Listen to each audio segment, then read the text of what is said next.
Hey there, YouTube family. Dr. K here, back for another video. Welcome to my channel, Winning in Education. We're winning in education on this channel, so whatever winning means to you, whether you're new to teaching, you're looking to move up within that teacher field from teacher to teacher leader, or perhaps move into the principalship, or you're thinking about leaving K-12 and going into higher education, or leaving any of those places altogether.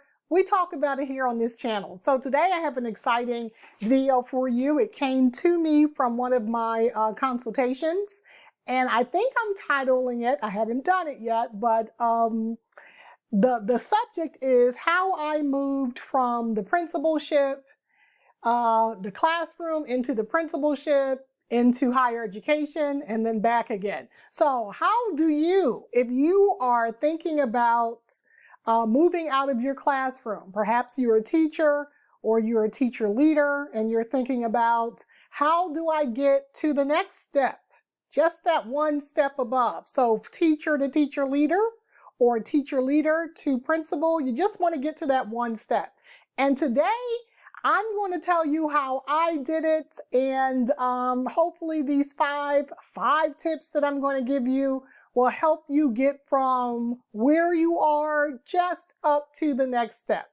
All right, so before I do that, if you have not subscribed to the channel, please do so. I always love new subscribers, and like this video, you know that helps out my channel, and leave a comment. I love to hear how everyone's doing in the community, so don't be afraid to leave a comment. All right, number one of how I moved from the classroom into my various leadership roles. So whether it was teacher leader or principal. And I guess I should start by telling you before number one, a little bit about my background. Maybe somebody is new here and they don't know and they're thinking like, who is this person trying to tell me something to do? Did she do it? And yes, I did do it. So I was a teacher. I taught for about 5 years in the classroom, moved into various teacher leadership roles. So I started out as grade level chair. I moved into what they considered back in the day dean of discipline.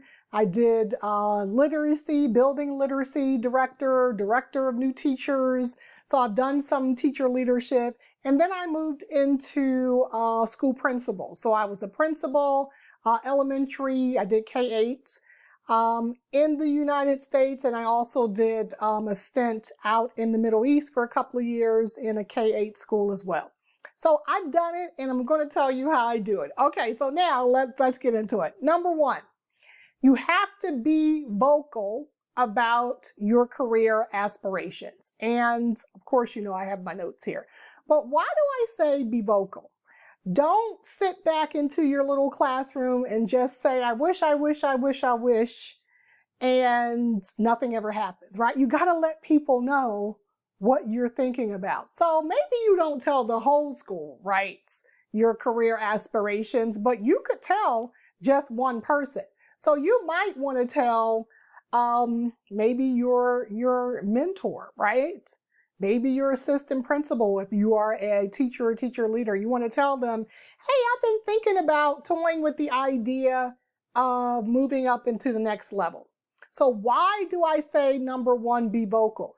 You want people to start thinking about you for possible openings, or maybe just thinking about, oh, I didn't know she was interested in this. Maybe I can help her along the way by. So don't be shy. Don't sit back and hope good things befall you.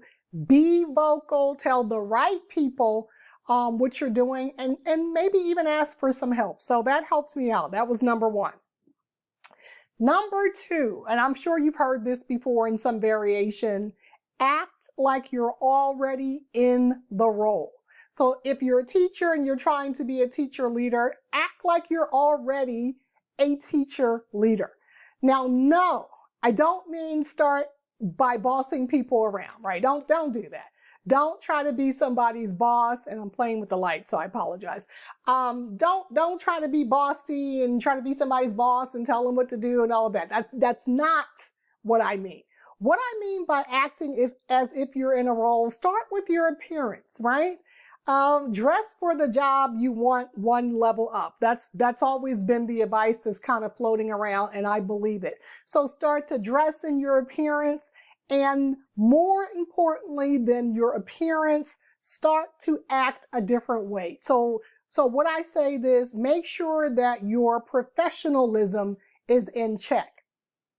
So be ultra professional, show up, do the work, be on time, be courteous, be knowledgeable, be communicative, be a collaborative partner with your teams, be all of that. So don't be bossy, but act like you're already a teacher leader if you're a teacher. And if you're a teacher leader trying to go into the AP position, act like you're already there. Start to carry yourself in a different manner and start to listen to things around you with a different ear. I wonder how the AP would listen to this conversation if he or she was here. And then you try to play along with that. So that's number 2. Number 3, this is a good one. Get in on the inner circle of your school. And what do I mean by this? Okay, you know that the leadership team, they kind of have their own inner circle, right? Because they're always in the same meetings. You want to try to break into that inner circle. And how do you do it? You have to start by volunteering for leadership teams, volunteering for committees, doing anything to kind of put you right next to the leaders of the building. Now, here is something I want to caution you about.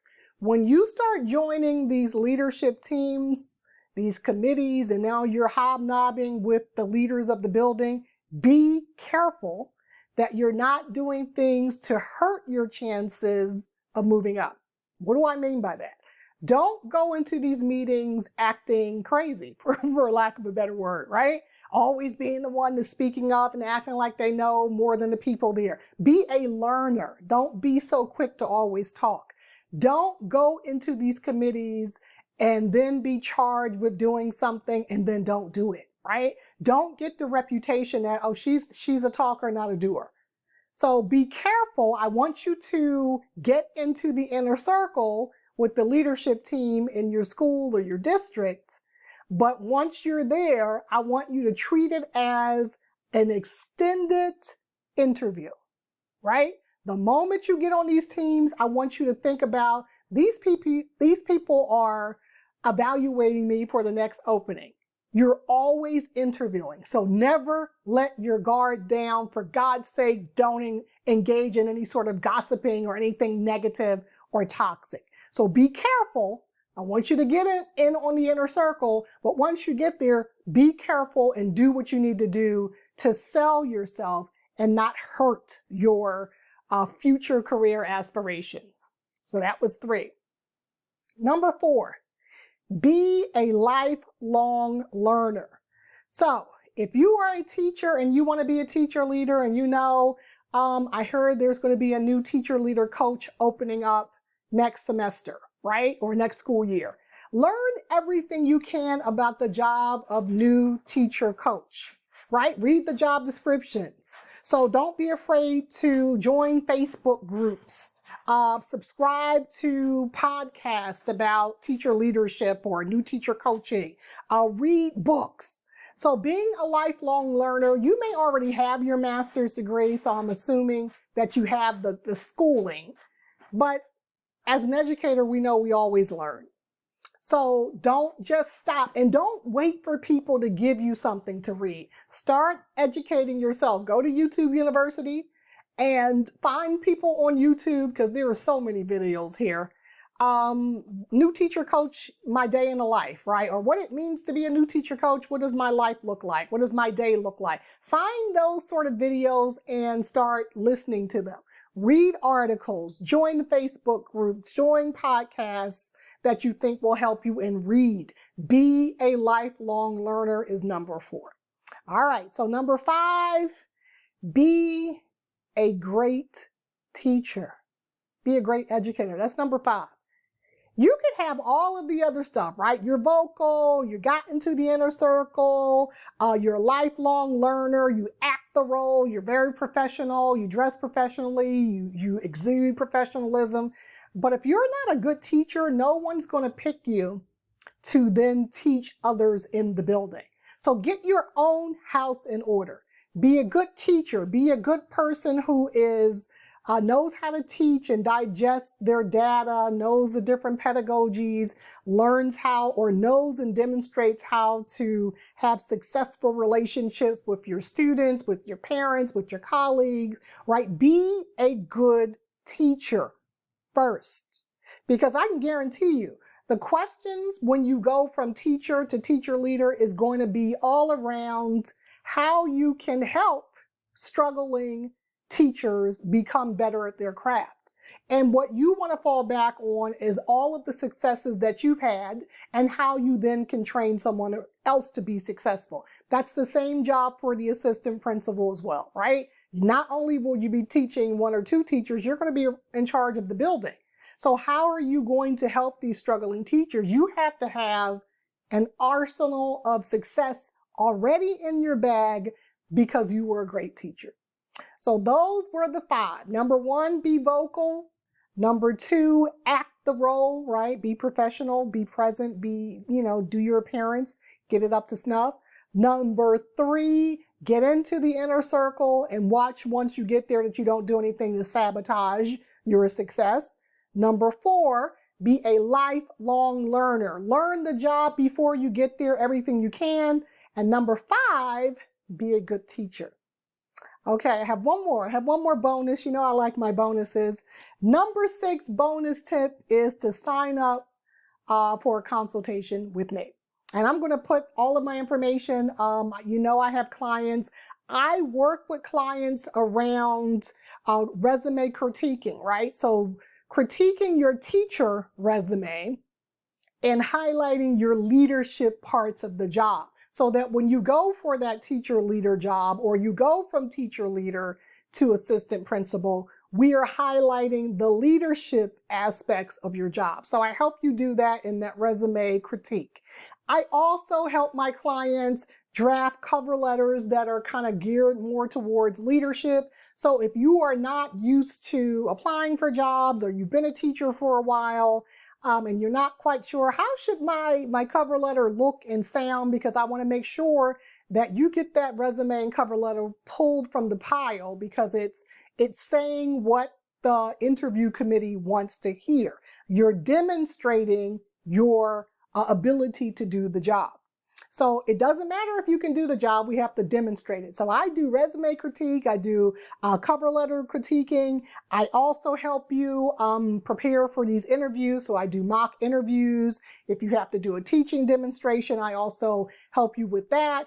And the final thing I help you with is you can pick my brain. So if you have, and this has actually been one of my favorite type of consultations I've been having, pick my brain about anything. So if you book a 30-minute call with me on a pick my brain session, you can ask me specific questions to your situation. Okay, I'm a teacher and I've been a teacher for a while and I'm not sure which way I want to go. Let's go through my resume and can you help me figure out a course plot for my upcoming career? So we do all of that in that pick your brain. So that's a little bit more personalized. You get one-on-one FaceTime with me. I get to review your resume before, so we can kind of have a very active call. So that is number 6. That's my bonus section. If you wanted to maximize your from the classroom to the principal's office or from the classroom into teacher leadership, book a call with me. Okay guys, so that's it for today. I hope you enjoyed the video. Again, don't forget to like and subscribe, and I'll see you in the comments. Take care. Bye-bye.